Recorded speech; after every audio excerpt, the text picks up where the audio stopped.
à Nouakchott, en République islamique de Mauritanie. Comme vous le voyez sur ces images, à sa descente d'avion, le président de la République, son Excellence, M. Bassirou Diomaye Faye, qui descend donc de l'avion, est accueilli ici par son homologue, le président de la Mauritanie, Mohamed Ould Cheikh El Ghazouani, une visite qui s'inscrit dans le cadre du renforcement des liens de renforcement d'amitié, de coopération et de voisinage et le brassage socio-culturel entre les deux pays. Le chef de l'État qui a été donc accueilli par son homologue Mohamed Ould Cheikh El Ghazouani à l'aéroport de Nouakchott avec ce premier déplacement officiel du président de la République, son Excellence M. Bassirou Diomaye Faye. Cette première visite officielle va consolider les relations de coopération qui existent déjà entre les deux pays. Je vous propose de découvrir les 4 axes majeurs de cette collaboration fructueuse. C'est avec René Léon Fonseca. En matière de coopération, le Sénégal et la Mauritanie donnent le bon exemple. Depuis 1972, le Sénégal et la Mauritanie, aux côtés du Mali, collaborent au sein de l'Organisation pour la mise en valeur du fleuve Sénégal, OMVS.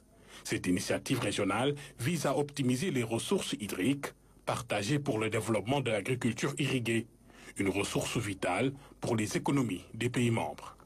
La coopération prend également une dimension infrastructurelle avec la construction d'un pont sur le fleuve Sénégal, financé à hauteur de 57 milliards de francs CFA par la Banque africaine de développement. Cette infrastructure majeure devrait non seulement booster les échanges commerciaux, mais aussi faciliter le flux des personnes entre les deux pays. Le partenariat stratégique entre le Sénégal et la Mauritanie s'étend aux ressources naturelles avec la découverte en 2015 du jugement de gaz Grande Tortue à Émim, situé à la frontière maritime des deux nations. Avec des réserves estimées à 100 TCF et un investissement de 24 milliards de dollars, ce projet d'envergure internationale prévoit de transformer l'économie des deux pays grâce à une exploitation prévue sur 20 ans. La pêche, le secteur vital pour les communautés côtières, est également un pilier de la coopération. Récemment, la Mauritanie a octroyé 500 licences de pêche aux pêcheurs de la langue de Barbarie à Saint-Louis, illustrant ainsi l'excellente qualité des relations bilatérales et l'engagement des deux pays à soutenir les communautés locales. À travers ces initiatives diversifiées, le Sénégal et la Mauritanie démontrent qu'une collaboration étroite et ciblée peut mener à des avancées significatives pour le développement durable et la prospérité partagée de leur peuple.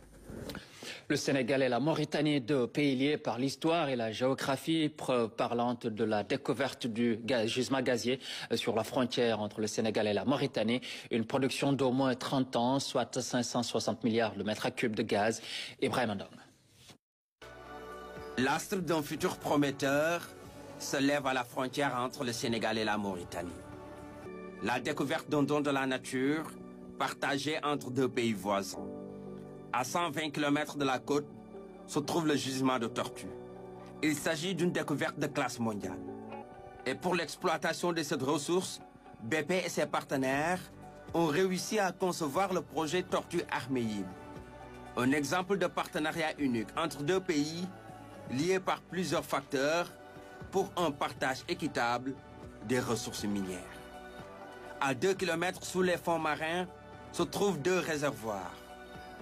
De grands réservoirs représentant un potentiel de production de gaz estimé à 425 milliards de mètres cubes. Assez de gaz donc pour assurer une production de plus d'un quart de siècle, c'est-à-dire 30 ans au moins.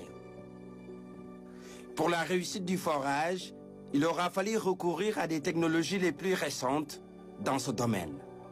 À préciser aussi que le système sous-marin sera conçu pour supporter les conditions rencontrées en eau ultra profonde à 2700 mètres de profondeur.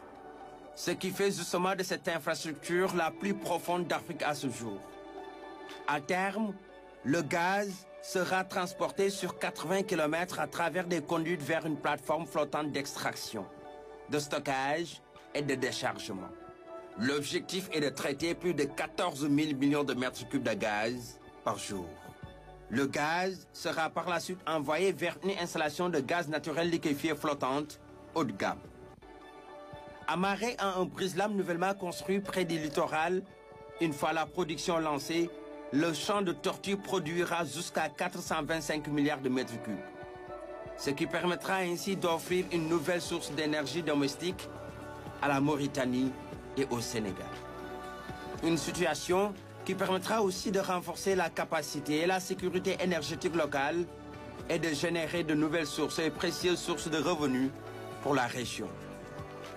Une découverte synonyme d'un décollage économique pour le Sénégal et la Mauritanie. Ces réserves que vous voyez sont dites de classe mondiale que le Sénégal et la Mauritanie partagent, des réserves estimables.